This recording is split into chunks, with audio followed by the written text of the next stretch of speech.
Hey guys, welcome back to part 2 of painting over a photo. So let's continue, shall we? So where did we leave off? We have some desaturated brownish colors on our kitten here. Some whiskers. Over the course of part 1, I did look at my cat, so I have a little bit of stuff that I want to add to this one. But before we jump into this painting, I did forget to show you guys how I actually go about importing a photo. So let's pop out real quick and hit that plus button. Here we have an import. There's multiple ways of doing this, but basically you can go to photos, you can choose camera roll, you can choose a photo, and boom, you have a photo imported on its own layer. Create a new layer and start drawing. You know, here we could be like a little tower or something for, I don't know, some mini archers to hold up in. But you get the idea, right? This is the importing process. Now another way of doing it is you can create a blank layer. Go to the Actions tab at the top left and insert import photo. We will choose another photo, and as you can see, the difference here is you have the ratio that you originally got from creating the canvas, but your photo now gets imported directly into it, so it might not match up perfectly with the canvas. So this is good if you have a specific size that you want to create your drawing in, and then you know, I can zoom in, space it, you know, I can leave it as is, and then say use the borders of this existing photo to paint on the rest however you'd like. Let's say, you know, something like that works, and there you go. We leave it here, and yeah, you just go from there. Alright, let's get rid of these and get back to our painting. So one of the things that I noticed on my cat from the other day is they actually have a lot of whiskers, and not just where the regular areas, you know, where people originally associate cats' whiskers with being, but everywhere, like on top of their forehead and eyebrow areas. I don't want to make them too uniform. I think the look that I'm trying to go for is cut back a little bit on going really wild with these whiskers, have them spread out, and just have them in different lengths. I think something like this. I don't really like it. Let's get rid of it. We're not going to worry about it. We'll just stick with the more classic look. I think if time would allow, I would go back and I would play around with the whiskers until I was happy. So I want to get back to the cat. I actually want to even further lower the saturation.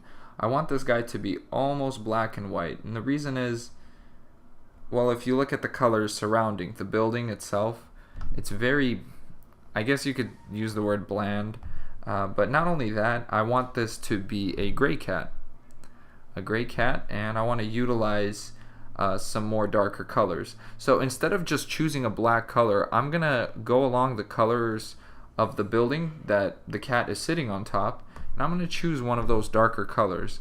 And that's something that it's not really a rule that you have to follow, but it's a good thing to keep in mind when coloring things. For example, the black color in the distance is not the same black color as you would get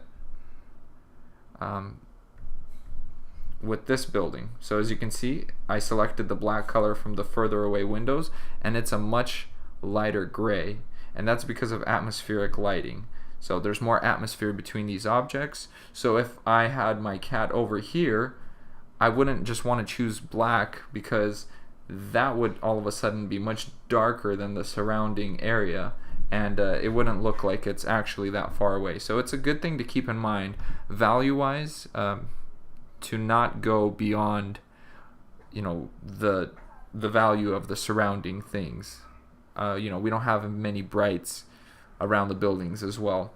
Now, that isn't to say, you know, that it's that it's 100% foolproof method, because some objects reflect light differently. So you have to use a little bit of logic, a little bit of observation, and you should be fine. But that's just something to think about. So we're going to go in here, and I'm going to grab some of this darker color, and I want to drop it into the pattern, the fur pattern. Alright, now we've got the tail. So for the tip of the tail, I want to actually change that tan color to something lighter gray. Basically have the paws and the tail be a white tip. The ears can stay dark, and we'll have the little mohawk area up top go darker as well.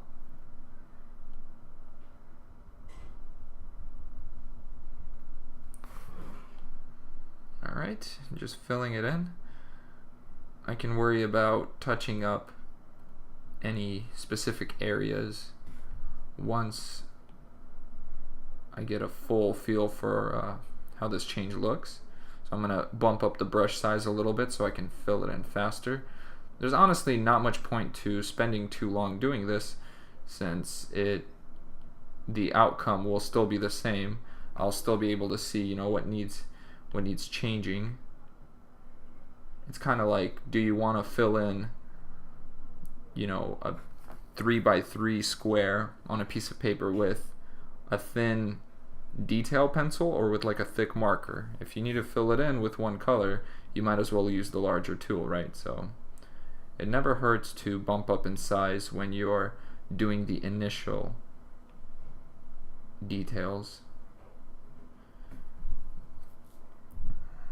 Okay, so we've got this darker color. I think I want to grab a lighter color. Let's grab this building color. It's a little green, so I'm going to move the slider to something more yellow. We don't want the cat to look exactly like the building. We still have our whiskers on a separate layer, so we don't have to worry about, even though we did a content select, it only selected, we did the content select for layer 5, so it doesn't touch layer 7, so I don't have to worry about drawing over layer 7 and affecting it there. So we're gonna color in the paws with this off-white color, which again, because of atmospheric lighting and all that, would be, or shading, or is it volumetric? I don't remember, guys, but you get my point, right? The whole distance and atmosphere thing affects how something looks the further away it is.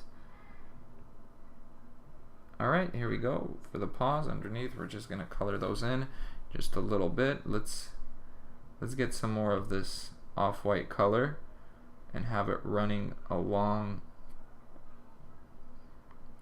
a few of these areas. I'm trying to figure out if there's anything interesting I can do with it. Maybe white tipped ears.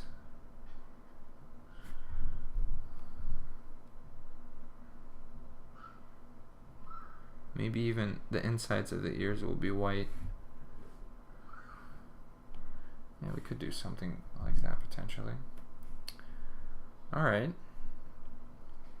Let's keep the ear tips black then, and then the insides of the ears will color white. I think that's a good trade-off.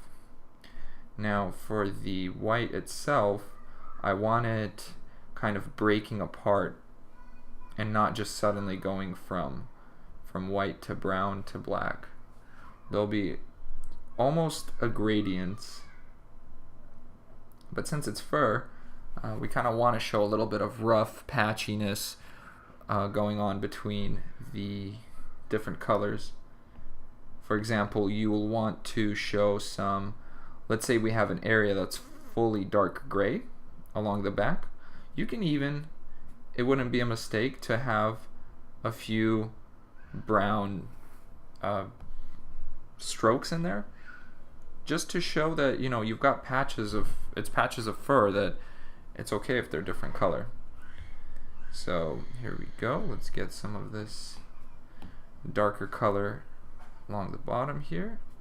And another thing that wouldn't be a bad idea is to grab a little bit of the lighter gray, and as a way of hinting that this object has a form, a way of indicating form is to go along the edge and light up the opposite end, because it's near, it's not that it's near, the surface area that's basically parallel to our eyes has more, is being more indirectly lit by the sky. It's kind of a weird thing to explain. So let's say this, let me do this, grab a white color so that you can easily see. So this flat plane is facing us, right? So yeah, you can easily see the color. There's no light doesn't really bounce away from what we're seeing. But if the same square is at an extreme angle, you have a lot of particles that would sort of bounce away, and that's what kind of causes the rim light. More of the colors that are reflecting, the sky colors or the surrounding colors, that means this object or this angle would pick up some more of its color. I don't know if that's exactly how it works. I have this book on lighting and stuff I haven't read yet, but I'm pretty sure it's something along those lines, because that's how I see a lot of artists color their, their objects, their people, the clothing articles, cars. A lot of things are highlighted with backlighting, and they just go along the edge, and they use, some will use soft lines, others will have really defined edges, and that just goes with style. So here I'm going to choose to have this slightly lighter color. I want to go even lighter. I'm just going to grab some background color and very lightly put down a little bit of it, and then I will color pick that color that I just dropped a little bit of, and there we go. That'll be my sort of blending steps. And for the dark colors on the ears, dark color absorbs light, so it's not as reflective, especially if the surface isn't shiny. So don't be afraid to not add that reflective material to it, not add that rim light. Okay, let's get rid of the ugly background stripes, which are there because of our content select. And another thing that we want to do is grab this gray, go even more yellow. We want to warm it up a bit more, and we can highlight a few of these inner areas where the white collects. Again, you want to kind of break it up.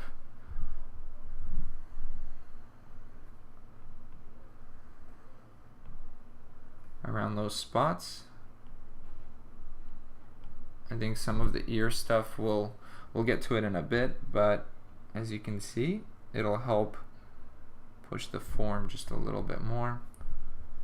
The leg, the thigh right there is looking a little bit underdeveloped, so I need to focus on that somewhat. And I'm gonna do it by grabbing some of this grayish brown to get rid of that really hard brown edge. And we're gonna go in and do this, just smooth out some of the colors. Right now it's basically back to painting as I would paint, without a photo. The photo is just there to set maybe the mood. It's basically a way of skipping the whole canvas or the whole landscape painting process. And as somebody who really enjoys painting characters, I feel like it's a plus for me. Not only that, but when I do have to paint over the photo, a lot of the times I'm thinking about things like what is it that I'm painting and why. So I do learn a little bit about landscape. I think it's a great method of learning and getting familiar with being able to manipulate objects to look, the way that you want. And honestly, it's definitely an opinion of mine, but I think the end result is almost always more charming than even a very professionally done photo bash. That isn't to say, that there isn't an absolutely amazing photo bashes out there. A lot of concept artists use techniques like that since it helps save time. And their pieces, they paint over a lot of them too. So they kind of take the step further and don't do one or the other. They do a mix of both.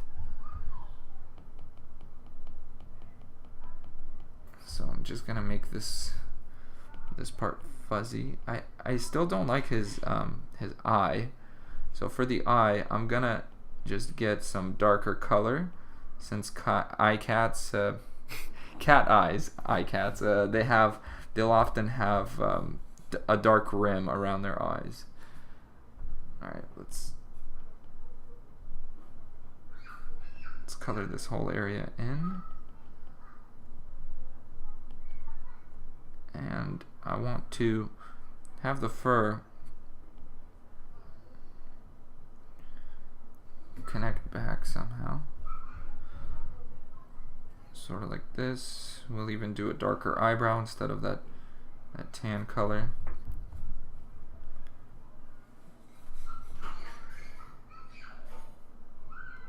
And realistically, you don't even have to draw a cat here. It could just be a giant cat-like creature. I'm gonna stick with cat because that's kind of like my go-to thing when I'm unsure about what I want to draw, or if I'm really experimenting with location or perspective or maybe even color. It's kind of like birds, cats, sometimes fish, depending on my mood. And today I decided to do a cat. So here I'm going in and I'm using a smaller brush size, as you can tell, or hopefully you can tell. And I'm going in and using these small kind of back and forth strokes to start blending things. If you zoom in extremely, you can really see the individual strokes, and I'm not worried about that, because how often do you spend zooming in on a photo? That's not the intention of this picture, right? So let's go ahead and right now, by the way, we don't have any layer locks, so we could add to the edges here if we wanted to. If I drop the brush size just a little bit, and I want to cover up some of these darker edges which didn't get covered up due to the content select tool not being 100% accurate. It sometimes doesn't react too well to edges, so that's one thing I would say to look out for. Oftentimes, if that is the method that you go, that route, and you decide to kind of neglect going in and spending the extra time to fix these edges, it's really going to stand out. It's going to look like a little bit like a cutout. Something's just going to look off, so definitely keep an eye out for that. So here we're going in using some of this lighter color to hopefully highlight or show a little bit of individual hairs sticking out random places and different directions.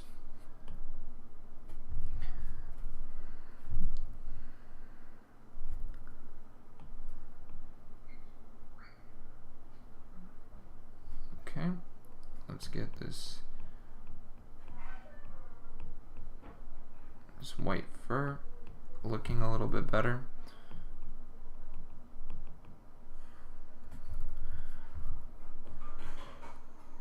Alright, I don't like some of the hair brushes that Procreate has. They don't really have a good one to make specific hair strokes or fur strokes, and I think that's something that I need to just sit down and tweak and create myself. I just don't have kind of like the motivation to sit there and for a couple hours play around with brushes until until I get something I like. It's also kind of hard to decide what you like until you use it for a while. So not only would I have to commit to using a brush that I created for a while, but then that means I'd have to tweak it and then kind of redo the process. Although, you know, I just got to stop being lazy, so there's that. Alright, so here the orange is a little bit strong. I'm gonna grab a little bit of a lighter orange by color picking some of the outside color, and again running it along the orange, but not in not fully opaque, so that when I color pick it, it's a little bit of a softer blended color between the two. And I can use that on the inside thigh as well, since the inside thigh is away from the main body of the cat. And it would make sense that even though it's a little bit further away, the edge still has the same kind of lighting. It's facing in the same direction, it's made out of the same type of material. So things like that are, again, good to consider.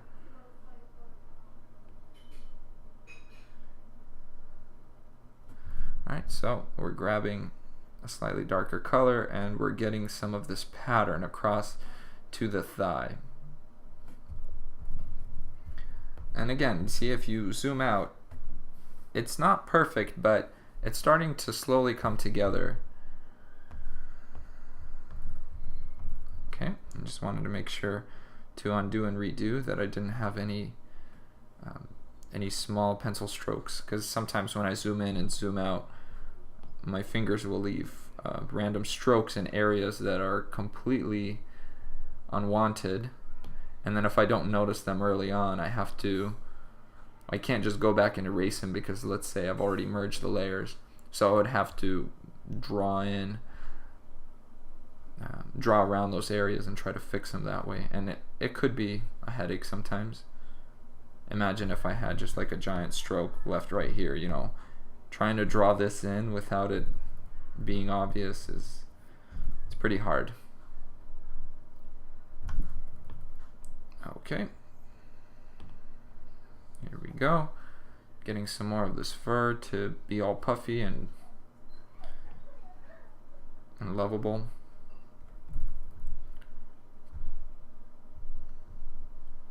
Just looking for big areas of large brush strokes where there's not much definition or, you know, interesting things going on.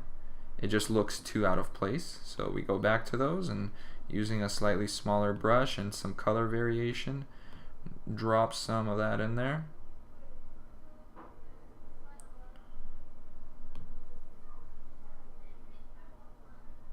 Okay. And I don't know if you guys noticed, but I did not use the perspective tool for this. I kind of just winged it. And you could definitely use a perspective tool. Setting up a perspective tool for this isn't even a bad idea. And I would actually highly recommend it if you're doing something more complicated than a single, you know, creature. If you're doing, say, a giant battle of an alien invasion or something along those lines. And let's go through that and set it up right now. I'll show you. So again, we go to Canvas, Perspective Guide, pop that open, Edit Perspective. We find our horizon line. It looks like it might be somewhere around, no, it's even higher, isn't it? Let's say something like that. Maybe this side's a bit lower. And then now we move the lines out until they match. And then we move this one in until it matches kind of like the road lines, some of the building lines.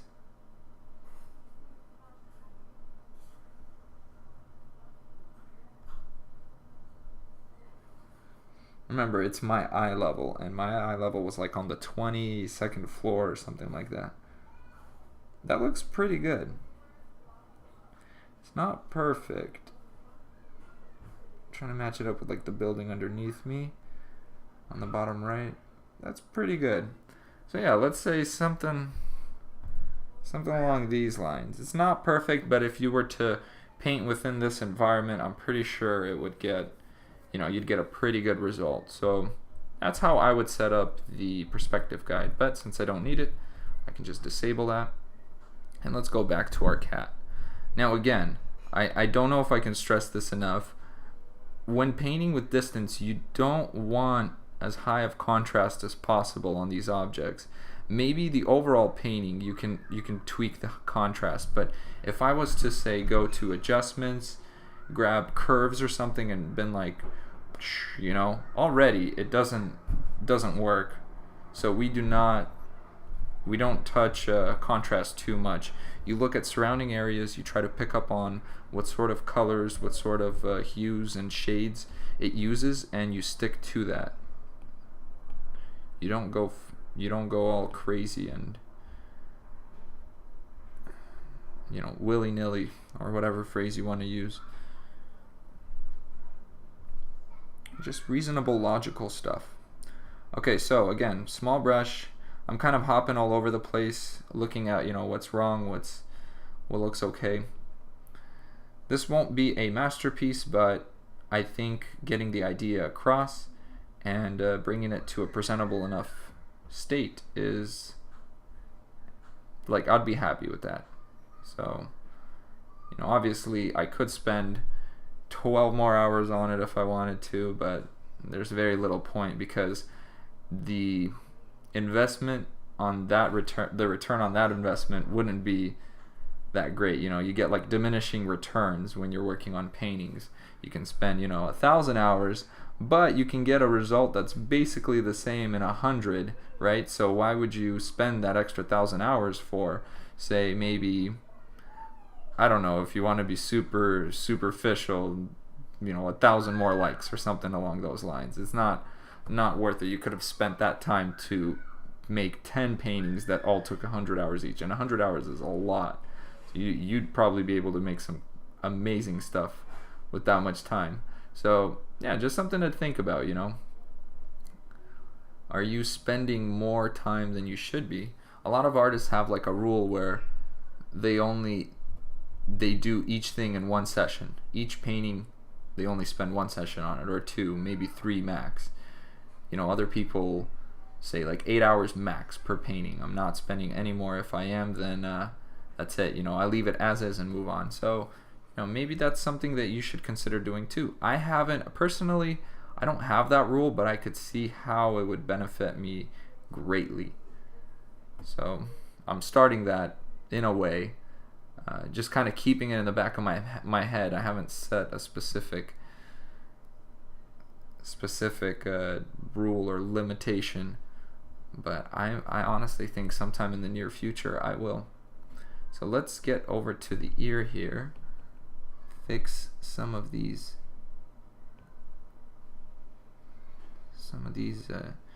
edges. I'm gonna grab that darker color and push it outside the ear a little bit, and then grab the lighter color that it produces and go back in and use that to blend it a little bit, soften the edges of the ears. So if that made sense, if that didn't make sense, I'm going to do it again here. I'm going to grab the darker color, and as you can see, I'm not pressing hard, and I'm pushing this beyond the ear space, and then we have this softer color that it produced because I wasn't pushing hard. And after I pick up that softer color, I'm going back in over the ear and I'm softening the hard edge that was originally there. So that's a cool little way of blending, and that's basically how I'll blend every single color for whatever situation that I need, whether that color is right next to another color, or if I'm doing something like softening edges. And there's faster ways of doing it, using a giant airbrush or something along those lines. But often from my experience, it results in a very washy look that I don't know. I just don't really like.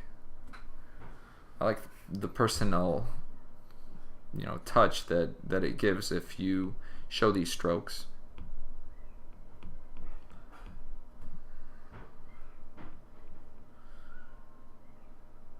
And And besides, we're not too worried about drawing on the edge of the sky here because we are going to end up collapsing all these layers together. Now another thing that you could consider doing is grabbing something like the edge of this brown and going up along the black color here and mixing it with the black a little bit.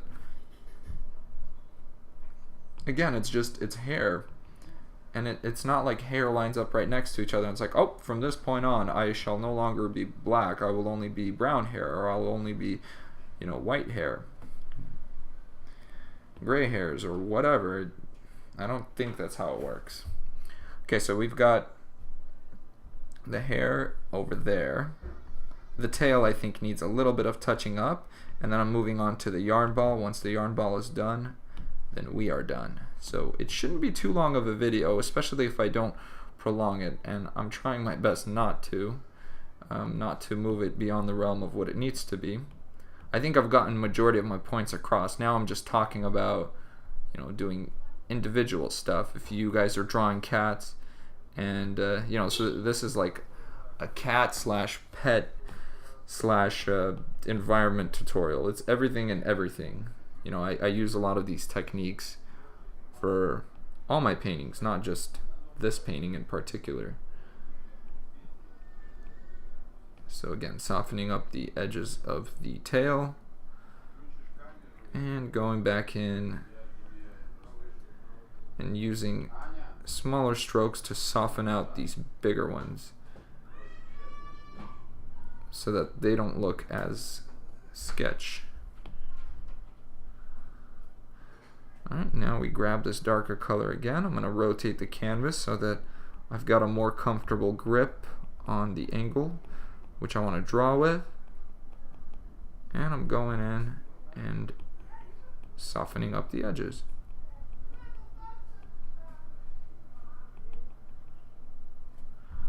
Again, I could use the same technique to soften the edge. I actually want to try something slightly different. So this tail right now is basically one color. It's got the dark gray is dark gray all throughout. Well, here we can do this. I can zoom out and we can do a toggle on and off, right? You look at the difference. The cat completely changed in color, and I think it sits a little bit more realistically with the scene. But we're going to merge it down. The layer is locked. What I want to do is grab some of these other colors that we have for the back of the cat. As you can see, it's a little bit lighter, and again, it's giving it not a rim light, but kind of a soft backlight. And the soft backlight is going to help create this look for the tail that just looks more, I don't know, realistic, more round. And then we'll even use some of this color on the other side, maybe not as harshly. So yeah, the tail now is a little bit softer. We could even, if we wanted to, I'm going to duplicate this layer just to show you guys. We could even grab a big soft brush. I don't really like the cloud brush for this. Let's do the soft brush from the airbrushes. And then we grab some of the background sky color. For this, I'm going to select content, create a new layer, and then we're going to use some of this softer color to kind of separate our cat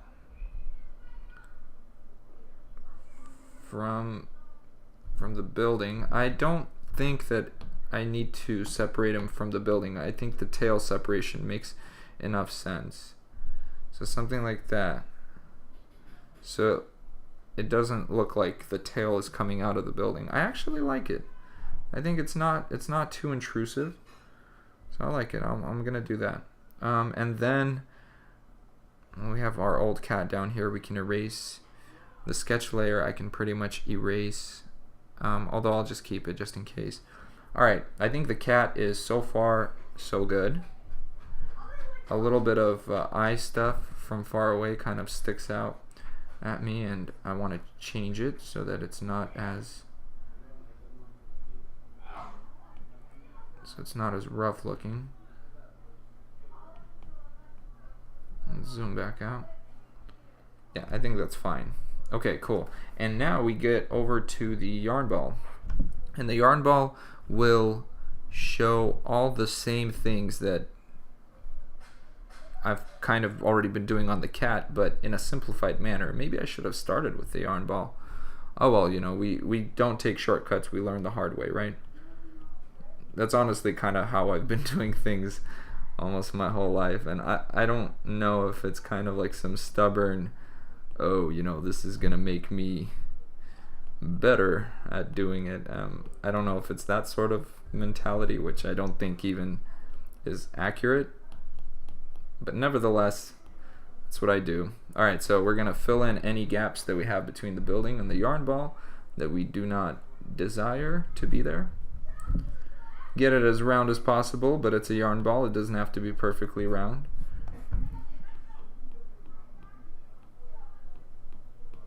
And now, yeah, it's okay if it's a little bit softer on the edges too.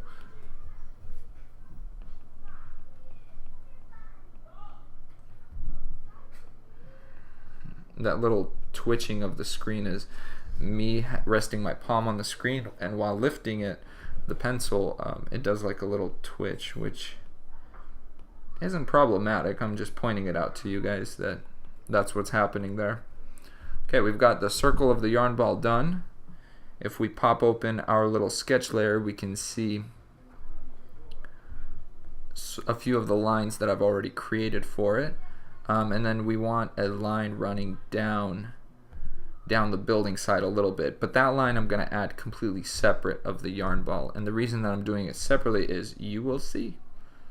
It's going to be all a mystery to you guys, right? No, it's not really. It's a pretty straightforward technique. The reason that you want it separate is we want to add a little bit of shading to that that separate line, and I want it running along the building. So one way of doing that is separating the layer and repainting it until I like how it looks, instead of having it be a part of the yarn ball and having to undo and erase multiple times.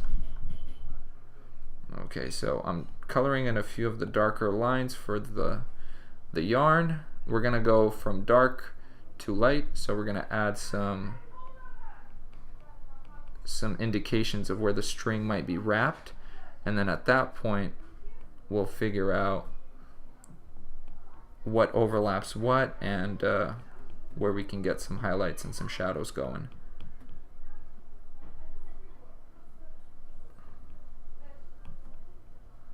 So here we go.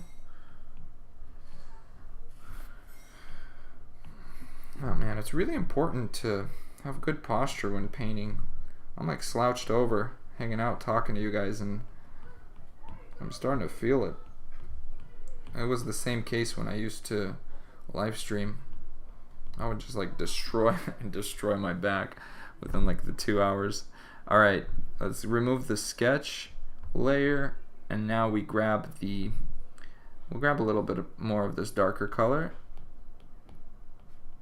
and now we go back with this lighter color, or should I say the mid-tone, because it isn't the highlight just yet. And then with this mid-tone, I want to clean up some of the edges.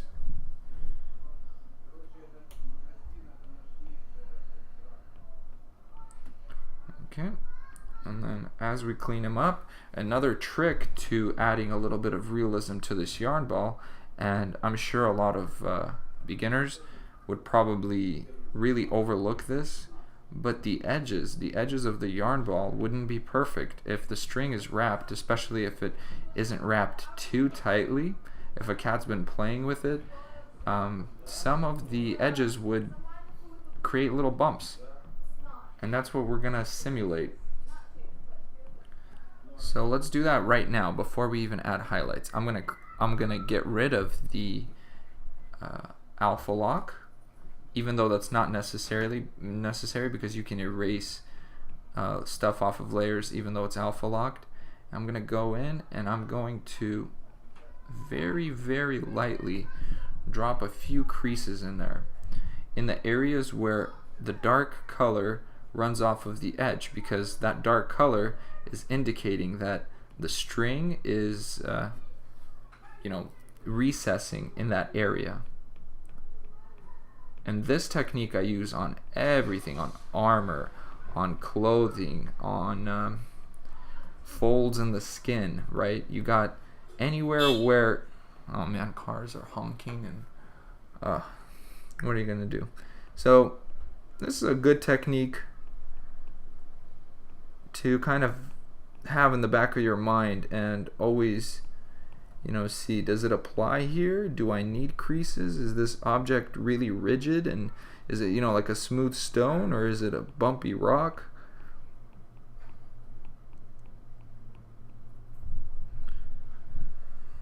So I don't like these ridges too much. I want it ridged, but I just don't want a few individual pixels making it overly weird looking. Okay, now we're gonna go back to alpha lock. Let's grab a more interesting color. And actually, if you look at this building below has like a gradient of, it runs darker, it's darker along the bottom, and then it's lighter at the top. And we could copy the same thing. We can have the same thing with our yarn ball. Whoops. Instead of merging it, I wanted to select content, create a new layer. We're going to hit that multiply, grab a dark color, get a soft brush, and very softly we're going to run a very dark gradient, but then we're going to go to the layer option and we're going to drop it in size to, I would say 30%. So then if you look, you have that gradients going on now. Okay, so before I do that, I actually want to lighten it up a little bit. We have a gradients, but because we have a gradients, remember, the gradients is starting at the bottom of the building, right? Not the top. So if, say, the top of the building is, let's say if the top of the building is this dark, right? Then that means that the bottom of the yarn ball should be this dark and the top of the yarn ball should be a little bit lighter. So instead of doing the same kind of dark color for the bottom of the yarn ball and the top of the yarn ball as the building, the same kind of gradients, we start from the bottom of the yarn ball to have the highlight of the building, and then going even lighter on top to kind of keep the progression going, if that makes sense. Hopefully it does. I'm kind of explaining it all over the place, but I'm doing my best, guys. I'll get better. Alright, now we're going to go to the yarn ball, grab a slightly lighter red, and let's see how this red will look. Let's go a little bit more saturation. Let me see. Nope, don't like that. Let's go less saturated, but only in a few areas. It doesn't really matter what kind of red this color is. It already stands out a lot amongst the buildings around it and the sky. So I think making it more saturated or less saturated makes sense.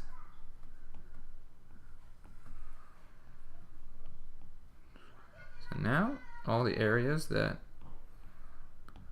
would probably have a highlight, we go in and we highlight. And then if we need to fix any areas, you just pick the colors that you want to fix with, and there you go. It's a very simple kind of, basically 3 colors: your highlights, your midtones, and your shadows. That's what I'm working with. You don't have to overcomplicate it for yourself.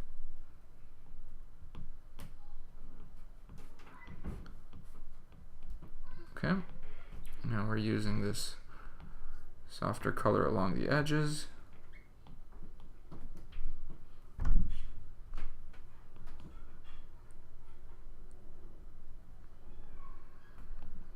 the sides of the yarn ball there. Maybe the outsides of the yarn ball on this side. You see that? Those two dots?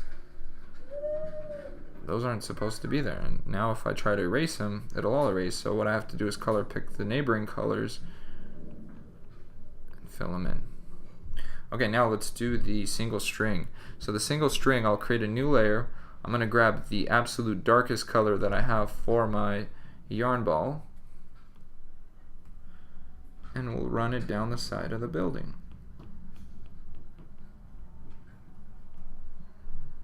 Now I will grab the mid-tone color.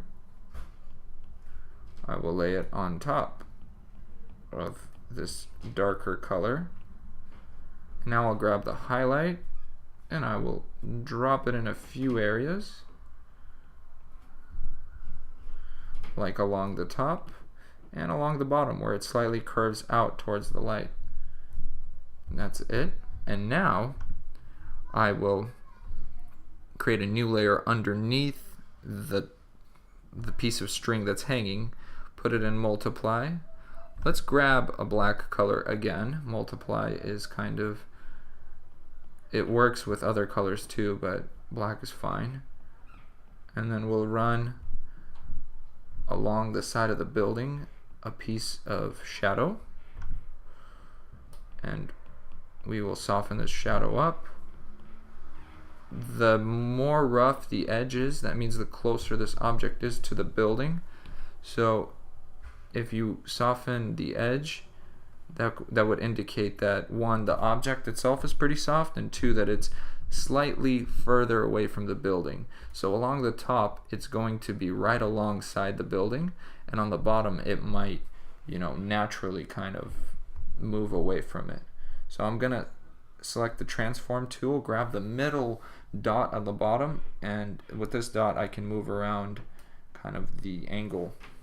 So this is what I'm gonna do, and then I'm gonna grab the opacity slider and just bump it down to, oh, I don't know, 38, like around 40. So you don't see it much, but let me show you. You see that? With it, it just looks pretty natural, right? It kind of fits. And then without it, the string, it doesn't separate from the building too much. So I think I can even bump it up to, oh, 50, let's say there. That's pretty good. Let's see. I'm fairly happy with this. I think the yarn strings up top are too thick. So let's separate them into halves. It's gonna increase the time that it takes me to work on this painting, but I think it'll be a good enough change. It looks really awkward having these, you know, giant yarn strings or pieces of yarn strung across like that. I'm going to grab some of the lighter colors.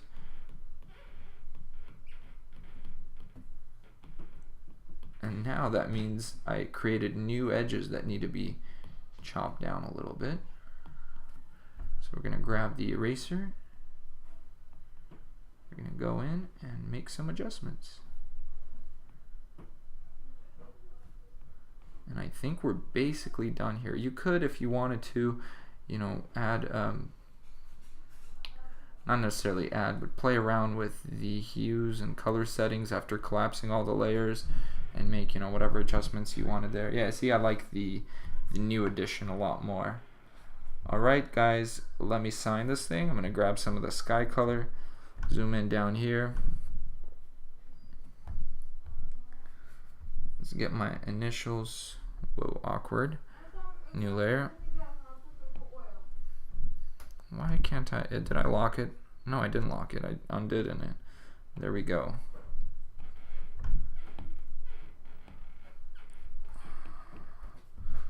Alright, it's my initials and then the year that I did the piece.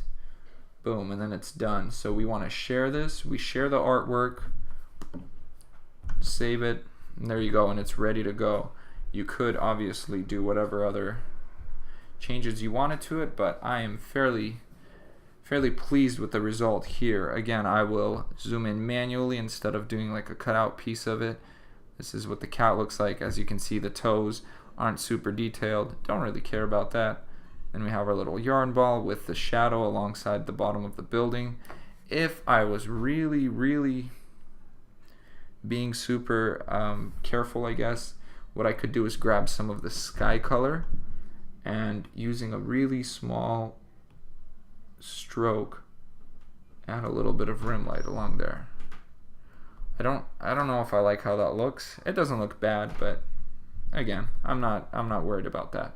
So yeah, hope you guys enjoyed. Hope you learned something. If you did, leave a like. So far, I've been having all positive feedback, and that's great. Share with your friends if they're interested in cats or want to learn how to paint on their iPad. And stay awesome.